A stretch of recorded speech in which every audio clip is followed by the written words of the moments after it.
Amen. Thank you po, Chairman. Magandang umaga po sa ating lahat. Amen. Happy New Year po. Praise the Lord. Praise the Lord. I'm so happy to be here in church this morning. I'm so blessed. Kaninang umaga po pagdating namin dito ay nag-start kami with a prayer. And I'm very blessed. My heart is so blessed. Nagturo po ng lesson si Chairman, a beautiful lesson sa Lamentations. And I'm very blessed. The singing is so powerful today. I'm so blessed. Alam niyo mga kapatid, yun po yung sinasabi ni Chairman about going to church. Going to church will bless your heart and soul in more ways than you can count. Kaya po we always encourage you to go to church. Ang atin pong lesson this morning is about a parable in the book of Luke. Yeah. The parable of the rich fool. Ano po ba ibig sabihin ng salitang parable? Parable means a story. It's an earthly story with spiritual meaning, heavenly meaning. Yan po ang karaniwang ginagamit ni Jesus sa kanyang pagtuturo. Gumagamit siya ng mga talinhaga o parable. And Jesus used those stories with such power and impact na hindi lamang po yung mga Pharisees and disciples, but the crowds, even the crowds, experience the illumination, the understanding that the Holy Spirit can give to everyone. So, samahan niyo po ako sa pagbasa, Luke chapter 12, verses 13 to 21. Nasa screen po natin ang mga talata. I'll also read from Tagalog version. Sinabi kay Jesus ng isa sa mga naroon, Guro, iutos nga po ninyo sa kapatid ko na paghatian namin ang aming mana. Verse 14, sumagot siya, sino ang naglagay sa akin bilang hukom o tagapaghati ng mana ninyo? At sinabi niya sa kanilang lahat, mag-ingat kayo sa lahat ng uri ng kasakiman sapagkat ang buhay ng tao ay wala sa dami ng kanyang kayamanan. Pagpalain naman ng Panginoon ng pagbasa ng kanyang mga salita, tayo po ay sandaling manalangin. Salamat po aming Diyos, minsan pa sa pagkakataon na kami po ay makapag-aral ng iyong mga salita. Buksan mo ang aming isip at puso at buhay sa iyong buhay at makapangyarihang salita, Panginoon, upang aming maranasan ang iyong power and presence sa aming mga buhay. Thank you for everyone that are here today, and thank you for our brothers, sisters, and friends na kasama namin online. Thank you, Lord God, for your love reaching us wherever we are. Bless us in Jesus' name. Amen and amen. So si Jesus po ay nasa isang lugar at siya po ay nangangaral. Habang siya'y nangangaral, mayroon pong isang nagtanong doon at nagsabi, Panginoon, sabihan mo nga po yung kapatid ko na hatian ako ng mana. Can you imagine si Jesus ay nagtuturo ng mga salita ng buhay na walang hanggan at ng kaharian ng Diyos, at itong taong ito nakikinig sa kanya, ang kanyang concern ay mana, inheritance, material possession. And many people, yan po ang atin pong number one interests. Mga bagay na material. Kaya kahit nasa church, ang isip nasa bagay na material. Negosyo. Nasa church pero iniisip yung negosyo. Nasa church pero iniisip yung trabaho. Nasa church pero iniisip yung mga pangangailangan. Nasa church pero material ang kanilang focus. Now mga kapatid, ang sabi niya, the love of money is the root of all evil. At ang sabi ni Jesus, hindi natin pwedeng paglingkuran ang pera at ang Diyos. You cannot serve God and money at the same time. Kaya po marami mga tao ay nami-miss nila yung tunay na pagkatawag ng Diyos sa kanilang mga buhay. Kaya sabi ni Kristo, sino naman ang nag-appoint sa akin para maghati ng mga mana nyo? I mean, Jesus Christ cannot be appointed para maghati ng mga mana. That is not His purpose for coming to earth. Siya ay naparito upang hanapin at iligtas ang mga naliligaw. Kaya po niya ibinigay ito pong parable of the rich fool. Sapagkat sinabi niya, pag-ingatan ninyo yung mga kasakiman. Verse 15. Kaya sinabi niya sa kanilang lahat, mag-ingat kayo sa lahat ng uri ng kasakiman. Alam niyo po, maraming uri yung kasakiman. Materialism. Watch out. Be on your guard against all kinds of greed. Marami pong klase ng greed and all kinds. Sabi ni Jesus, bantayan nyo na hindi kayo mahulog dyan sa pagiging masakim. Sapagkat ang buhay, life that does not consist in the abundance of possessions. Now, mga kapatid, ang Diyos hindi tayo tinitingnan according sa ating possessions. Nakakatuwa po na ang Diyos, kapag tumingin sa atin, ang nakikita niya yung ating mga kaluluwa. Ano po sabi sa Biblia? Ano mapapakinabang ng tao, makamtan niya ang buong sanlibutan, mapahamak naman ang kanyang kaluluwa. Taas nga po ang kamay ng mga may kaluluwa. Yan. Ano po ang mahalaga sa Diyos? Ang ating kaluluwa. Ano ang mapapala natin? Ano mapapala ng tao? Makamtan man niya ang buong sanlibutan. Ikaw na ang maging pinakamayaman sa Marikina. Ikaw na ang maging pinakamayaman sa Pilipinas. Ano mapapakinabang mo? Makamtan mo lahat yan. Mapahamak naman ang iyong kaluluwa. Sa Diyos, mahalaga yung kaluluwa. Yun ang mas mahalaga sa kanyang paningin. Hindi po yung pera. Hindi po yung ating, marami po sa atin pumapasok dito sa simbahan. Minsan, tinitingnan natin, sino ba yung maganda ang damit?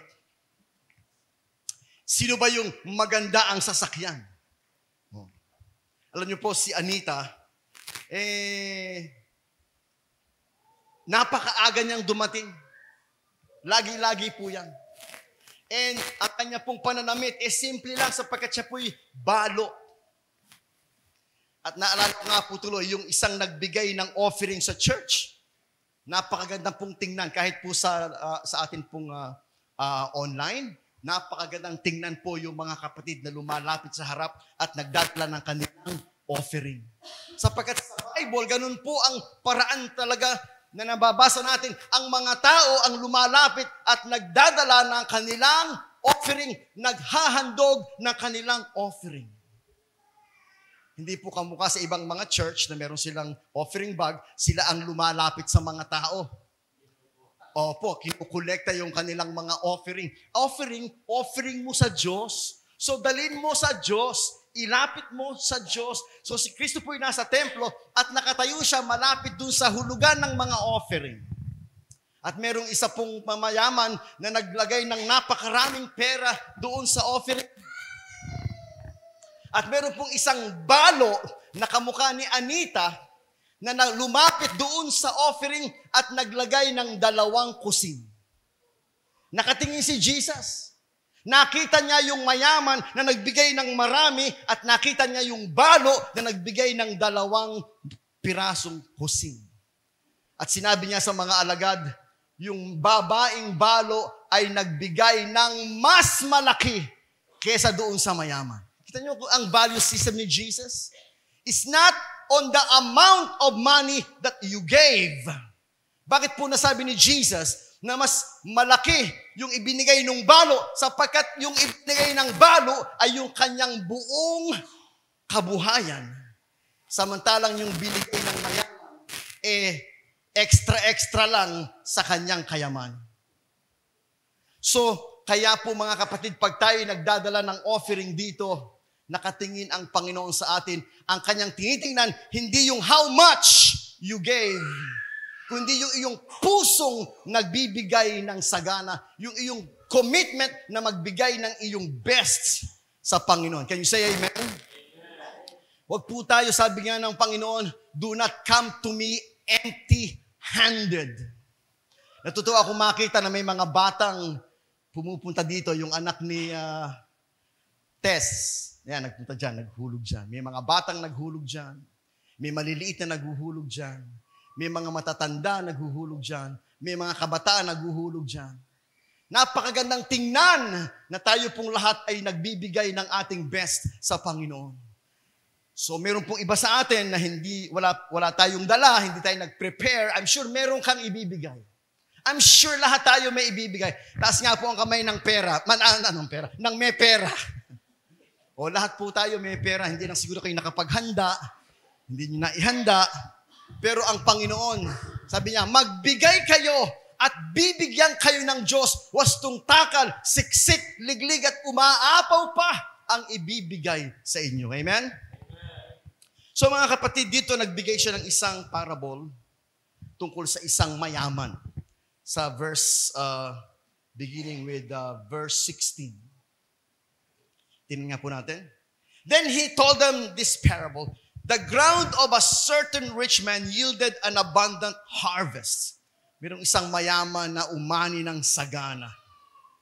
Alam niyo po ngayon kung sino ang mga yumayaman? Yumayaman ang mga magsasaka ngayon, Chairman. Sapagkat ang mahal kaya ng bigas. Ang mahal po ng sibuyas. Kung kayo po ay nagtatanim ng sibuyas, madali po kayo yayaman. Sapagkat Guinness Book of World Record, saan daw po mabibili ang pinakamahal na sibuyas sa buong daigdig? Alam niyo po kung saan? Sa Pilipinas. Sa Pilipinas lang po nagbebenta ng almost 1,000, 1 kilo ng sibuyas. Isa pa hong magmamahal ngayon, bigas. In fact, napakahirap na maghanap ng bigas ngayon. So ang mga magsasaka ngayon, talaga naman. Ito po, ang dami niyang inani. Ito po, hindi lang yung basta lang nagsasaka. Ito po yung may-ari ng sakahan. Kamukha po ni Maning at ni Santi. Nasaan ba dyan si Santi? Si Santi po, alam niyo, napakalaki ng lupa niyan doon sa Nueva Ecija. Ilan ba traktora ni Maning, Chairman? Imaginin mo, meron kang napakalaking sakahan, tapos meron ka pa 2 traktora para masaka mo yung sakahan. Ay, grabe naman ang kanyang blessing. And I'm sure may mga panahon na napakadami ng kanyang ani. Kamukha po nito. So, inisip niya, verse 17, he thought to himself, what shall I do? Ang dami kong kamatis. Ang dami kong palay. Ang dami kong corn. Ang dami kong inane. Ano ba gagawin ko? Saan ko ilalagay lahat ng mga inani ko? Marami bang mga kamalig si Santi doon na Perry? Yan. Saan yung nilalagay mga ani niya? Kinokontrata. In this case, ang dami niyang inani, maliliit yung kanya mga kamalig. Sabi, ano kaya ang gagawin ko? Expansion to, expansion. Sumobrang laki yung kanyang negosyo na talagang hindi niya alam kung saan niya ilalagay yung kanyang profit. Meron po ako nakita sa Instagram na yung po palang may-ari ng Amazon. Di ba si Joy Amazon? Jeff Bezos ba yun? Jeff? Joy Amazona. Si Joy Amazona. Pero yung may-ari po ng Amazon, si Jeff Bezos. Tama ba Bezos? Yan, Bezos. Yan. Alam niyo po ba na si Jeff ay dati lang cook sa McDonald's? Nag-start po siya na siya po ay crew sa McDonald's. Meron pa siyang picture. Who would think that in few years, he will become the richest man in the world? Ganito po yan eh. So meron siyang negosyo, bigla siyang yumaman. Ano kaya gagawin ko sa kayamanan ko? Ito pong rich man na to, sobrang dami ng kanyang harvest, wala na siyang mapaglagyan, What shall I do? I have no place to store my crops. Wala na siyang alam niyo po mga mayaman, marami mga bank accounts. Meron sila sa BDO, meron sila sa Metrobank, RCBC, ang dami nilang mga bank books. Kasi ang dami nilang pera. Verse 18. Then he said, this is what I'll do. I will tear down my barns and build bigger ones. Expansion to, magtatayo ko ng mas malaking mga kamalig, mas malaking mga negosyo, mas malaking investment. And there I will put my surplus. Grabe, ang dami po niyang surplus. Napakarami niyang ari-arian, napakarami niyang pera. Verse 19, I'll say to myself, you have plenty of grains laid up for many years. Take life easy. Eat, drink, and be merry. Kaya po maraming mga mayayaman maagang nagre-retire. Para nagku-cruise na lang sila all over the world. Bakasyon dito, bakasyon dyan. Enjoy life! Marami po mga tao yan ang kanilang goal. Gusto nilang magtrabaho, magnegosyo, magkaroon ng maraming pera. So they will just take life easy. They'll eat, they drink, to be merry, they travel, they buy, they enjoy life. Yan po ba mga kapatid ang inyong dreams, ang inyong goals? Now what happened? Verse 20. Verse 20. But God, alam niyo po, yun po ang nakalimutan ng rich young fool. Yung God. While you are doing your business, while you are expanding, while you are all having a great time, enjoying your life, you eat, you drink, you be merry, suddenly, God said, verse 20, but God said to him, you fool.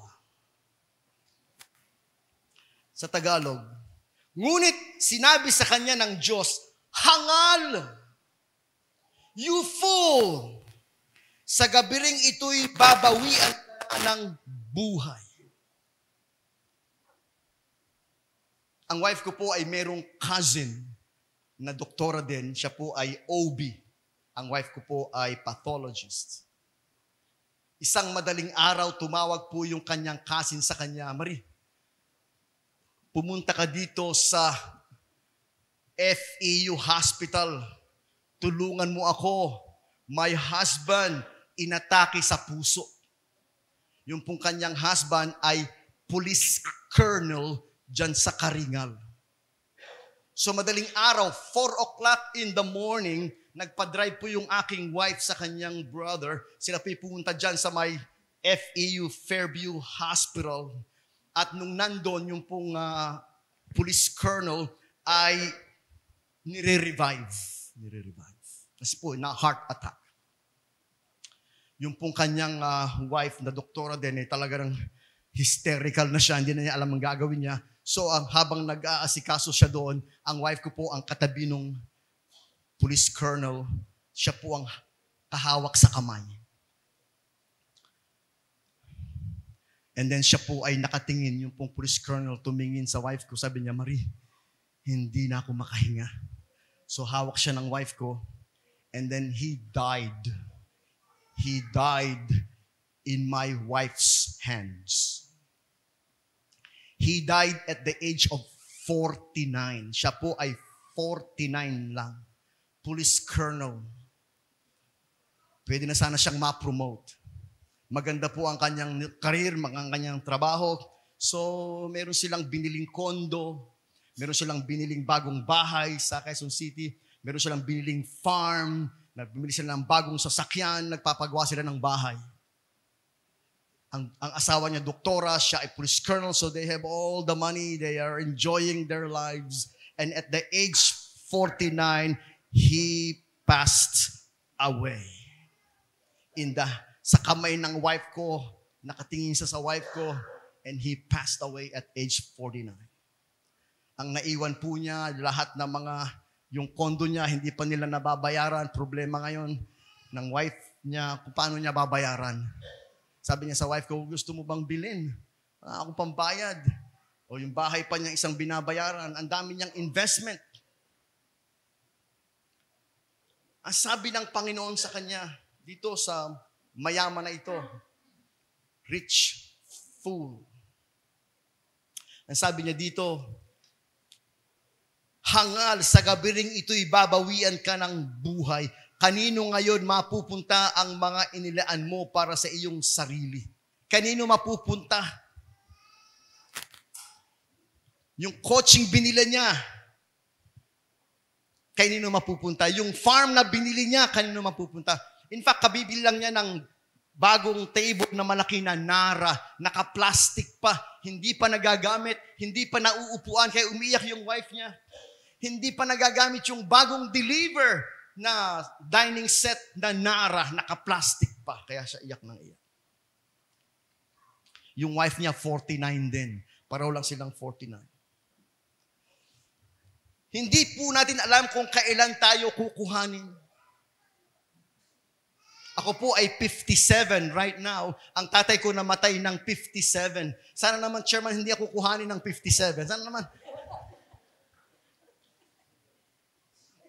Ilang taon kinuha si Irwin, Brother Boy? 30 lang si Irwin. Ilang taon kinuha po si Randy?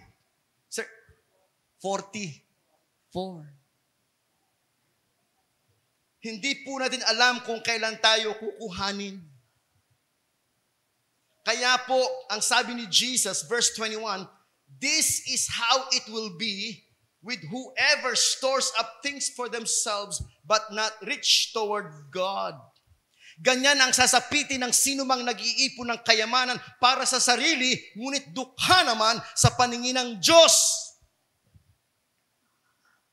Maaring si Anita ay dukha sa mata ng kanyang mga classmate, pero si Anita ay pinagpala sa mata ng Diyos. Can you say amen? Amen. In fact, sa Bible, mayroong story ng pulubi at mayaman. Ang pangalan ng pulubi ay si Lazarus. Si Lazarus ay pulubi na mamalimos doon sa may gate ng mayaman at siya maraming sugat at dinidilaan ng dog yung kanyang sugat. Isang araw yung pulubi ay namatay at ang sabi sa Biblia, siya ay sinundo ng mga anghel at dinala sa sinapupunan ni Abraham. At namatay din po yung mayaman. So mga kapatid, kay mayaman, pulubi o mahirap o mayaman, dadating po yung time na tayo ay kukuhanin ng Diyos. Ang word ni Kristo, hangal sa gabiring ito ay babawian ka ng buhay. Sabihin niyo po, babawian. Ibig po sabihin, ang buhay po hiram lang. Pinahiram ka ng Diyos ng buhay, isang araw babawiin yan. It is appointed for man to die once and then to face judgment. Ecclesiastes 3, lahat ng bagay na nangyayari sa daigdig ay nangyayari sa panahong itinakda ng Diyos, panahon ng kapanganakan at panahon ng kamatayan. Yun po ay nakatakda. Panahong itinakda ng Diyos. Alam niyo po, nakukwento lang kami ni Brother Boy kanina. Sabi niya, alam mo ba, Pastor, si Sister Pressy, nung ma-discover yung kanyang sakit, ay already stage 4. At siya ay tinaningan na ng 6 months. Can you imagine, sinabihan ka, Pressy, I'm sorry to say, but you have 6 months to live. Sino po nagsabi? Yung doktor. Ay nakakailang taon na ba, Brother Boy? Hindi po tao ang nagtatakda. Ang Diyos ang nagtatakda. Amen? Sister Pressy ay ginagamit ng Diyos. Sister Pressy ay faithful sa Diyos. Sabi nga ni Chairman, kung gusto mong mabuhay ng mahaba, maglingkod ka sa Diyos. O bakit? Kasi mayroong reason ng Diyos para habaan ang buhay mo. Abay ko, ikay hindi naglilingkod sa Diyos, sabi ng Diyos, wala namang patabang sa buhay mo. O sige na, doon ka na. Kaya po ako natutuwa this morning na makita ang ating mga kabataan na nag-i-invest ng kanilang talent sa Diyos. Natutuwa ako si Migs, natutugtog. Yan. Si Agi. Nakakatuwang tingnan that they come to church to serve God and use their talents for the glory of God. Lahat po tayo dapat ganun. Na excited kang pumunta sa church kasi excited kang maglingkod sa Diyos. Excited kang magbigay sa gawain. Alam niyo po, kausap ko si chairman, nung sabi niya, Pastor, palagay ko panahon na para itong church natin, ayusin natin. Alam niyo po ba, plano dito mga kapatid? Ito pong church na to, ito ihaharap doon. So, doon ang altar, dito pag ganun, para mas mahaba siya. Tapos po, tama ba chairman? Three stories high. Yung ibaba, parking, para lahat tayo nakaka-parking. Second floor, chairman, yun ang sanctuary. Yung third floor ang Sunday school room.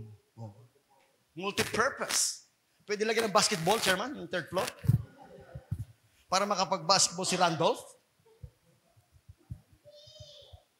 And that to me is an exciting vision for the Lord. I hope some of you can see that, wow! Ang ganda pala ng layunin ng Diyos sa Good Neighbor Christian Fellowship. And you're so excited that you make a pledge to give.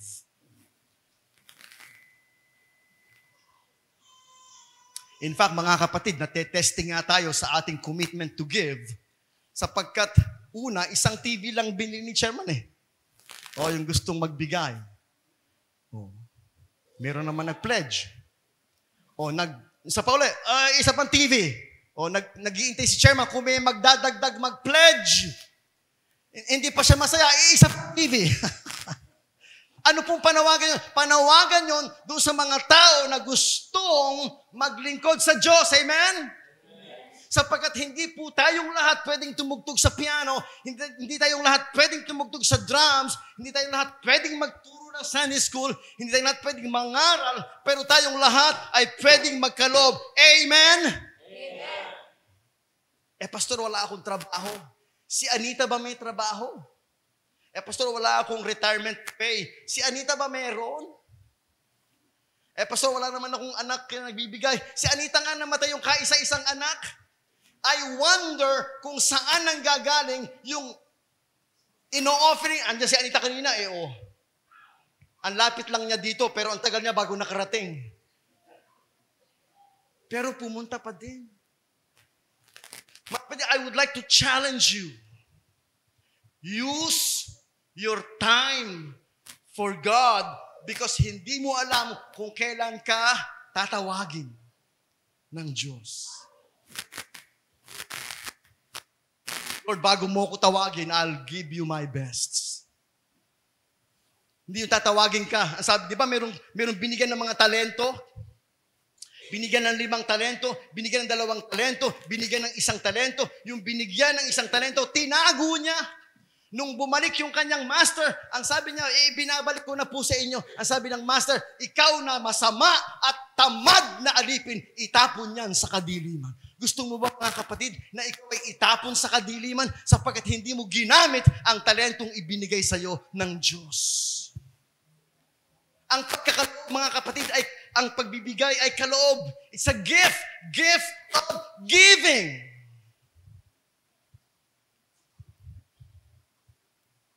Gift of giving. Sapagkat mas ikay nagtapat, nagkakaloob, mas pinagpapala. Sabi ng Biblia, ang nagtatanim ng sagana ay aani ng sagana. Ang nagtatanim ng kakaunti ay aani ng kakaunti.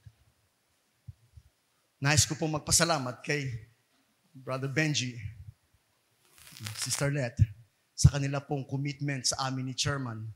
Every year na kami may bagong barong. Every year po yun. Noong pa matagal ng panahon, basta every year meron kaming bagong barong ni Chairman. Hindi kami pinababayaan ni Sister Let at ni Brother Benji. Kaya po si Brother Benji, pinagpapala ng Diyos ng sagana. Number 1, dumadami apo niya. Ang gaganda naman ng mga apo niya. May farm pa siya doon sa Pampanga. Kapag ikay nagbibigay ng sagana, pagpapalain ka din ng sagana. Si Sister, alam niyo po, Sister Dory, Alam naman natin ang buhay ni Sister Dory, hindi naman siya masyadong mayaman, pero yan po ay tapat na nagkakaloob sa Panginoon. Yung tithes niya, lagi niyang binibigay, yung mga kaloob lagi niyang binibigay. Kasi Sister Dory ay pinagpala ng sagana ng apo. Ang dami niyong apo, it's all over the world. Ang apo niyo is all over the world. Doon ka bumabawi. Siyempre, nagpapadala yon. Si Janja nagpapadala. Sino pa nagpapadala sa'yo? Si Michael nagpapadala. Praise the Lord. So, hindi nasasayang yung ating mga pagbibigay at pagkakaloob sa Kanya. Huwag po nating intain na tayo po'y tawagin ng Diyos at wala tayong ipinaglingkod. Wala. Kaya nga po ngayon, nais po namin i-promote ni Chairman sa atin po mga kabataan dito, sa ating mga leaders, na mag-training po tayo sa pangangaral. Ito pong ginagawa ko ngayon ay, ang tawag po dito ay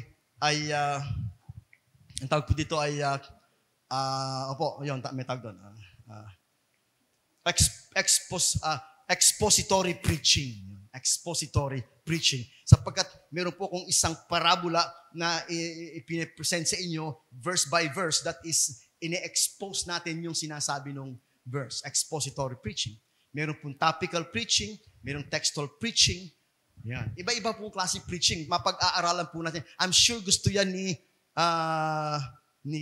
Kuya yan.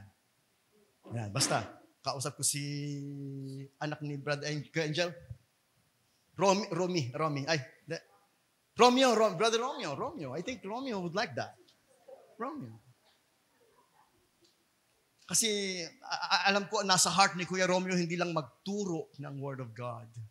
I think nasa heart ni Kuya Romeo yung mag-preach ng Word of God. Ang tawag nga dati sa kanya ni Joy ay Pastor Romeo. Pastor Romeo. In fact, andyan si Joseph. Nung ako'y nasa Canada, sabi sa akin ni Pastor Eli, alam mo, Pastor, ang nakikitaan ko ng gift dyan sa Good Neighbor, na may gift talaga na mga ngaral, si Joseph.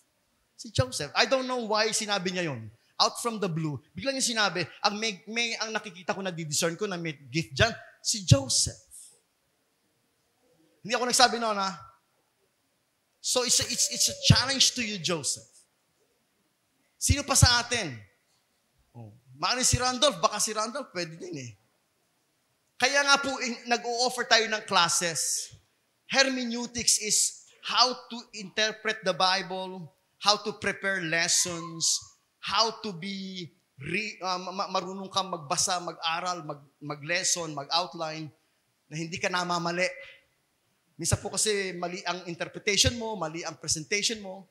Ngayon, pagka marunong ka na ng hermeneutics, pwede mo naman aralin yung homiletics, paano mo ipepresent sa mga tao. Sapagkat tama po si Chairman, kami naman po hindi bumabata, kami po'y tumatanda. Bagamat mas matanda akong tingnan kaysa kay Chairman, sapagkat number one, mas maputi ang buhok ko kay Chairman. Have you noticed? Kinukulayan ko lang yan, pero maputi pa din.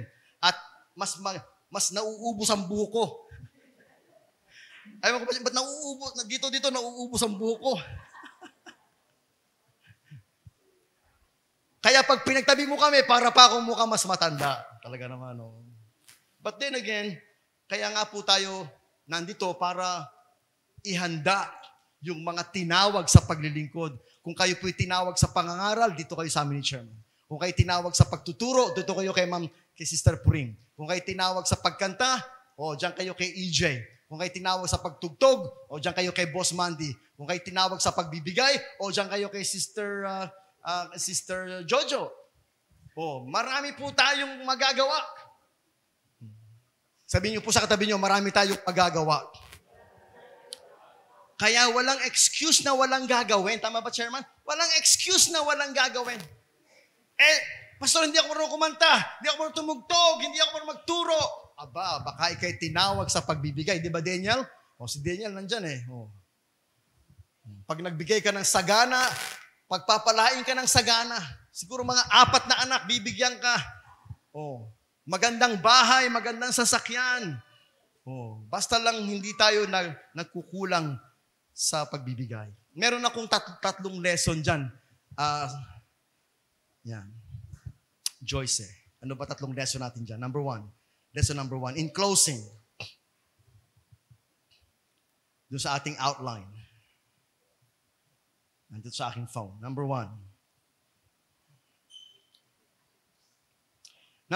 a person's life does not consist in the abundance of his possession. So sa mata ng Diyos, hindi po mahalaga yung tayo ba'y mahirap o mayaman, may pinag-aralan o wala, maganda damit o wala, may sasakyan o wala, sapagkat sa Panginoon, ang mahalaga sa Kanya ay ang ating puso at kaluluwa. Amen? Number two, we are not to devote our lives to gathering and accumulation of wealth. Hindi po tayo tinawag para mag-hoard ng kayamanan. No. In fact, tinawag tayo para mag-share.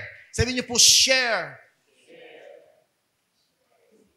In fact, sa camp, yan po ang ginagamit ng Panginoon. Yung mga may kaya sa atin, sila po yung sumasagot ng ibang mga gastos. Pag meron tayong palaro, sila yung nagbibigay ng 1,000. Ilang thousand ba napamigay ni Aaron last time? Ilang thousand na napamigay ni Boss Mandy last time? Ilang thousand ba napamigay ni Joy last time? Oh. Di po ba? Yan po ginagamit ay share. Mag-share po tayo mga kapatid. Kaya ka pinagpapala kasi pinagpapala ka para mag-share. Verse 3, we are blessed by God not to hoard our wealth, but to be a blessing to the life of others. Kaya daw po para tayo pinagpapala. Kaya kayo pinagpapala para masuportahan natin ng church. Parang isa sa mga narinig ko sa mga sinabi ni Joy nung nakaraan sa testimony, yung year-end testimony. Ang sabi niya, ang kanya daw, ang nasa puso niya na tulungan ay yung kanyang family at saka church. Dalawa lang, sinabi niya. Tulungan ng kanyang family at church. Sana po lahat tayo ganun ang ating puso. Family and church.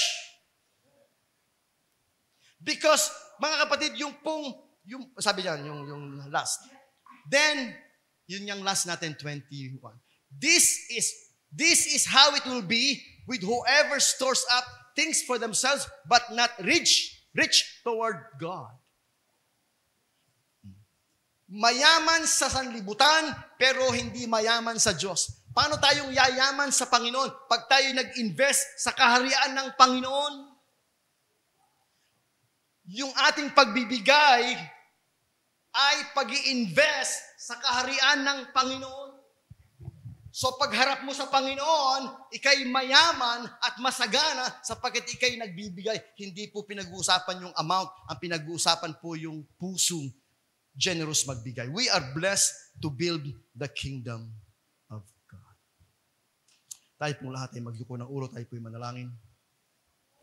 Salamat po aming Diyos sa pagkakataon na mabuhay ngayong 2024. Napakarami, Panginoon, ang aming magagawa para sa iyong kaharian. Napakarami po na aming magagawa para sa iyo pong mga anak sa lugar na ito, sa iyong ministry. Huwag mo po, Panginoon, masumpungan na aming mga puso ay malamig sa paglilingkod, na aming mga puso ay matigas sa pagbibigay. Bagkus, Panginoon, makita mo na kami laging handang magbigay at handang maglingkod sapagkat isang araw ay babawiin mo ang aming mga buhay. Isang araw maririnig namin yung salitang, "Welcome, thou good and faithful servant. Welcome to the kingdom prepared for you." Huwag nawa naming marinig ever na sabihin mo sa amin, "Lumayas ka, ikaw tamad, at masamang alipin doon ka sa kadilimang walang hanggan." Oh God, thank you for giving us life. Thank you for giving us opportunity. Thank you for giving us the ability to give. Whether ang aming ibibigay ang aming mga oras at lakas o aming mga talento o ang aming mga kaloob. Ibigay namin ng buong puso at buong sagana sa pangalan ni Jesus. Amen and amen. Tawagan ko po yung ating mga